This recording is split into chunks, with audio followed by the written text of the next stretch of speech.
Welcome back, you all mathematical geniuses. Today what we're going to be doing is we're going to be looking at some special cases of solving equations. Now usually when you solve equations, you end up getting answers like 4 or x equals -7/2 or something like that. You just get a number for x. But there's going to be certain times where, oh, good morning Maya, I see you waking up. There's going to be certain times where you're going to solve them and you're going to get an infinite number of solutions, or you'll find that there are no solutions that end up working, or it could just be that x is equal to 0. So let's go ahead and take a look at some of these special cases today. We're going to look at these little seesaws. You've seen those on a playground where you can sit down and then the other person sits down and they go back and forth. These seesaws are all balanced, and I want to write these as an equation and then determine if it's always true, sometimes true, or never true. So let's go ahead and look at the first one. On the left side of this little seesaw, we have 3x and then we have a block of 4. So we can write that as 3x plus 4. Now it looks like they're balanced, so I'm going to put an equals sign. And then on the right side, I have 3x plus 10. Now let's take a look at what we can do to simplify this seesaw a little bit. When we talked about the hangers, we realized that we can cancel things out from each side. So if we look at these seesaws, we have this x, this x, this x. We have 3 x's over here, can cancel out with these seesaws over here. And what you're left is 4 is equal to 10. On any planet, could 4 equal 10? No, I don't think so. So in this case, this solution will never be true.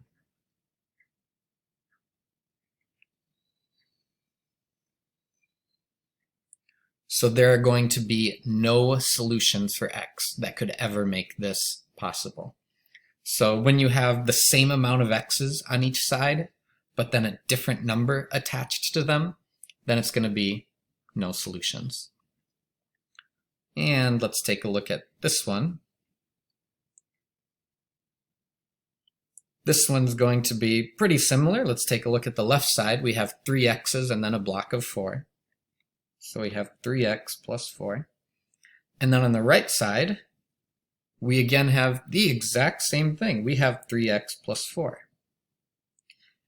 Now, if we cancel out those x's from each side, those 3 x's and those 3 x's, we get 4 equals 4.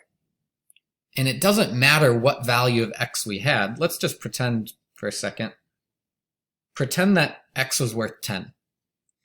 If x was worth 10, then this left side would be worth 34. And this right side would be worth 34. Let's pretend, instead of 10, pretend x was 5. If x was 5 here, 5 here, 5 here, that'd be 15 plus 4 is 19. If x is 5 on the right side, again, it's 19. They're going to be equal to each other. It doesn't matter what you plug in for x. They will always be equal. So in this case, when you have the exact same equation on one side as the other side, then no matter what you plug in for x, it will always be true.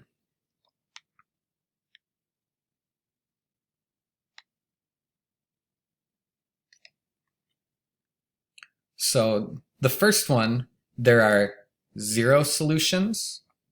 This next one, it's something called infinite solutions. That's the infinity symbol. So 0 solutions and infinite solutions. Now let's go ahead and look at the last one.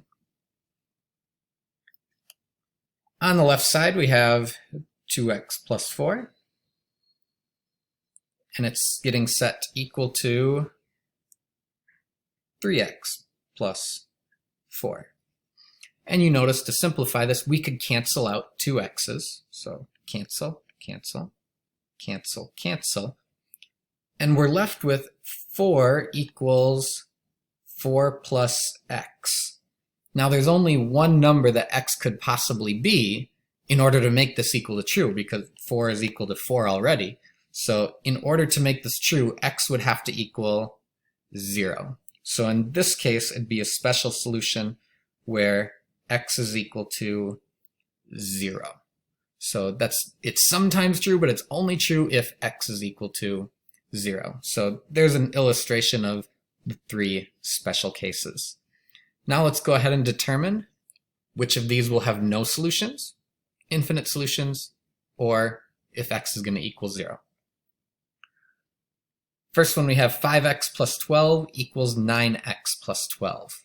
So we have different values of x, but then we have the same number being added. Let's take a look at our examples up here. We have different values of x, but the same number being added. And that looks like this one over here, where we have different numbers for x, but the same number being added. So in this case, we know that x is going to equal 0. And let's go ahead and just solve it and see why. So we would subtract 5x from both sides. Those go away. We get 12 equals 4x plus 12. Your next step in solving would be to subtract this 12. We'd subtract 12, and we get 0 equals 4x. And then you'd end up dividing by 4, and 0 divided by 4 just gives you 0. So that kind of shows you why x is 0 algebraically. But if you can just recognize that you have different numbers for x, but the same number being added, it's going to be one of those where x equals 0. We'll take a look at the next one. We have the same number for x, so we have 3x on both sides, but now we have different numbers being added or subtracted at the end. Now let's go ahead and take a look at which one this matches with. We have the same number for x, but a different number being added, and that looks like this one over here, where we have the same number for x and a different number being added or subtracted from the end. So in this case, this one's going to be never true, and it's going to be no solutions. And let me show you why. Let's say that we were solving and we wanted to get rid of the smaller one. Well, there is no smaller one. So let's try and get rid of this one. I want to get rid of that 3x. So I'm going to subtract 3x, and it goes away. And on the left side, we have 3x minus 3x. Well, that also went away. So now we're left with negative 9 equals negative 15. Is that ever going to be true? Nope. So this one would be no solutions.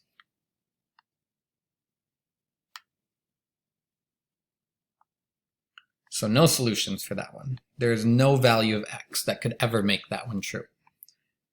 And now you look at the last one. This one's going to be kind of the easiest one. You notice that on the left side we have 8x plus 1, and on the right side we have 8x plus 1. It's the exact same on both sides. So if you're looking at an example for that, it's right up here. The exact same on both sides. So it will always be true no matter what. If you were trying to solve this, first step you do is get rid of the 8x. And if you do that, they both end up going away and we get 1 equals 1. And that is always going to be true. So this one's always true, and you're going to have infinite solutions.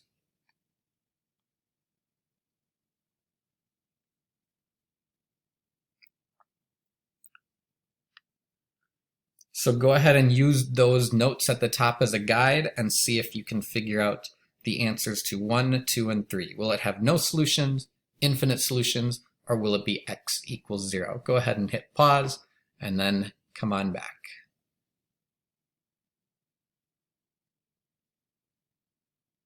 Okay, welcome back.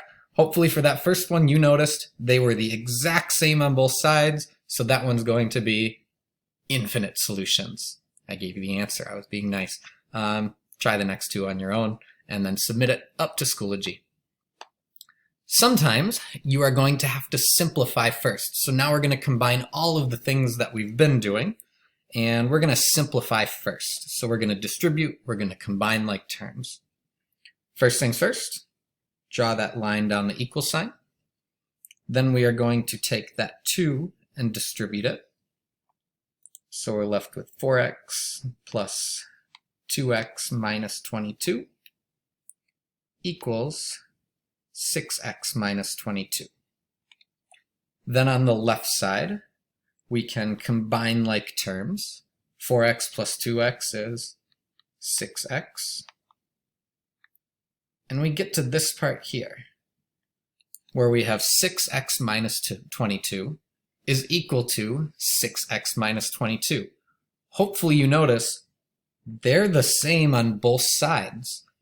If you end up subtracting 6x from both sides, we end up with negative 22 equals negative 22. That will always be true, no matter what x is. So since it's always true, this would have infinite solutions.